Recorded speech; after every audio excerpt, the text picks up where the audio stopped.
amakosa yose ukora ujye wakuramo amasomo. Iyo uza kwihangana niyo bigenze gutya. Iyi minsi maze nakora ya mafaranga tugiye gutanga njya kwivuza. Iyo wihangana ijoro rimwe cyangwa iminsi ibiri ntabwo tuba tugeze hano. Uranyumva? Ibyo biga kwihangana. Utegeka umubiri wawe, ntabwo umubiri ukwiye kugutegeka. Nkuko nanjye nihangana simbigusabe. Uranyumva? Iga gutegeka amarangamutima yawe, uyayobore, ntukajye uyoborwa n'amarangamutima.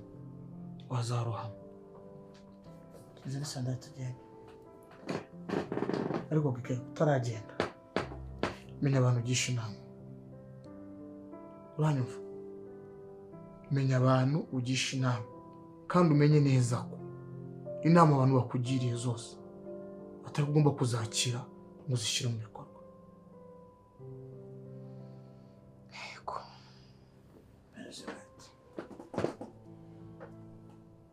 Tani